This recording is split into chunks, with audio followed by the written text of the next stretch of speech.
Reality of Life is a program scheduled to warn humanity about the second coming of Christ.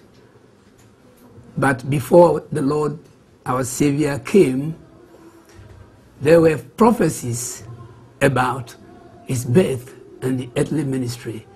We remember in Deuteronomy chapter 18, verses 15 and 18, God said through Moses that a prophet, just as myself, would the Lord God raise him up from among your brethren, that is the Israelites. And then he would bring a message of peace and salvation. Whosoever receives his message would be saved. And whosoever rejects his message will be damned. And true to his word, our Lord Jesus Christ was born of a virgin. That is by divine and immaculate conception through the intermediary of the Holy Spirit. So Jesus came as God on earth. And then he established a firm ministry of teaching and healing. And then he went about doing good to humanity. Now, towards the end of his earthly ministry, he also prophesied that he was going to prepare a place for the adherents and that he would come back again on earth to rapture the saints unto himself for a heavenly joy eternally in heaven. Therefore, the church currently has a duty, as the Christian church, has a duty of preparing the entire world to face the second coming of our Lord Jesus Christ as a judge for the living and the dead. It is therefore up to all ministers who are called and ordained by the Holy Spirit to be bold to expose through the teaching ministry the diabolic activities of Satan, the devil. Because as you all know, the devil has been able to capture humanity from the beginning. That is the Genesis story. And he has been able to dominate us by sin. Jesus' ministry has therefore a duty to liberate the entire human world from the bondage of sin. As you know, sin has a whole lot of concomitant worries, sorrows, misery, diseases, sickness, and finally to death. Jesus came to set us free, as he said in John 8:36, when the Son of Man sets you free, you will be free indeed. By his word and proclamations and teachings, he has come to liberate us from the bondage of sin, as he sealed the covenant with the living Father by the shed blood on the cross at Calvary. Therefore, captivity results into misery. Freedom results into joy and peace. The message of Christmas, therefore, or the occasion of Christmas, is a season that calls for sober reflection, because God has not forgotten humanity entirely. He has remembered us, has remembered the covenant he made with our father Abraham, Isaac, and Jacob, and has sent his seed, who is Christ, as the Savior and Redeemer of mankind, to redeem us, and has left behind his word, which is authoritative, to be adhered to, obeyed in totality. And as we obey the word, we enjoy his saving grace.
What should you have done? I had your way about Sabi if you go on your dream, what they were, yes. Okay, you are never Sabi, I had a first step. Our paper saw the other 2 hour problem. Sabi Bompaye. Come for Raddy. Come for Nadoye. Come for Naruapro. And a paper Raddy will say, I am out of Somo. And so when you order for another pay. Now, Raddy, who will say, by your young mouth, wouldn't I sit down? Nanu anyamne na ye at the brand and a pay. It is a feeling free, I shall feel in Fiasia. Anybody playing no Fiasia? Sabri is your Kayania, the minimum can't adjust for. That's when anyone else was saying, and so much kill up and a year. Soon you cut to a feeling. And a pay. For I sit down and a year in the moon for Mano.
reality of life. Say cancer and kwankra and then the reality of life. And topic and then they did so. God incarnate in Christ. So when you boy, you know what our young lady is Christ. Hallelujah. Amen. Hallelujah. Amen. And until Bisao said, Dainty necessary. Onyakupon Esan Bahuna Mubio. Tetero, Yehui said Genesis. Now Onyakupon is Sunny, any Adam, everything come on. Nature said, only Adam and Temu Ewum Tahute, there was cordial and harmonious relationship between God and Adam immediately after creation. Hallelujah. Amen. That Edu Bribino, Bribisi, Emma, Oyabubo Mufu Adam, Nema Adam, Adrian Ego Hintawe, Oyabubonim. Then Umuno. Onyakopon efre Adam se wo he osina me hu se wo ba no misroye me feriye edim ko hintaye ebisa me dadajawo. Hallelujah. Amen. Na Onyakopon ni Adam di ko be bisa se den find the child so dadajawo biaba me child se menu no eri na wakodi. Hallelujah. Amen. Into anybody emfiasie na bra body buy no ebe man kita hudia eda onipa eni onyakobo entem no emutetewe. Hallelujah. Amen. Hallelujah. Amen. Enunti ewiase nyina ebeduru sum ewiase nyina ebeda aboni mu na eba sa no na esese onyakobo oya ni hihye Senebeya, and when Yama or the boy, or kind self, or body better citizen and Cassan Subanso, SSS and Yama, hallelujah. Amen. Hallelujah. Amen. This auntie, necessary Yama boy, and she's half from. And I'm just half from so, and a man in the years Christo, Ebae. Na answer na Yesu Kristo beba no na adifo no bebre asha ne honkom se wo hwe Deuteronomy chapter 18 verse 15 and 18 wa Mose kasa se na odifo a otese me ena urade mo Yakobon eba ma no so afimu nuanum Israel muso akudumi elu no mu na wa yino ama mansan nyina ona muntie no. Ne baba se obi biara wantie so odifo no na numa asam odi baba wantie a obegyina numa asam so abu atan. Praise the Lord. Hallelujah. Hallelujah. Amen. Hallelujah. Amen. Enunti se we Romans chapter 6 verse 23 moment akankan sam no ho. Romans chapter 6 verse 23. Na bonusu aketua ene owo na Onyankopon dum achede ene dan kwa yen Awurade Yesu Kristo mu. Hallelujah. Amen. Hallelujah. Amen. The wages of sin is death, and the gift of God is our Lord Jesus Christ, which is eternal life. The wages of sin is death, and the gift of God is eternal life. But it's like a jar, and you will no Yakobon, too much I don't know, and only down. Hallelujah. Amen. Hallelujah. Amen. Romans chapter 3 verse 3. If you say one yina ayabone, all have sinned and fall short of the glory of God. Yenya ayabone pain. Enya Adam ko Adam ye no yenya so ye bi atoto aso. Hallelujah. Amen. Nti amon Yakobon no nya aboni pa nyina. Na sa no nya ma aboni pa nyina no eno na onyankopɔn ɔno ankasa nimdie ne nyansa na adwene aboradu nyinaa so. Hallelujah. Amen. Made a provision out of his infinite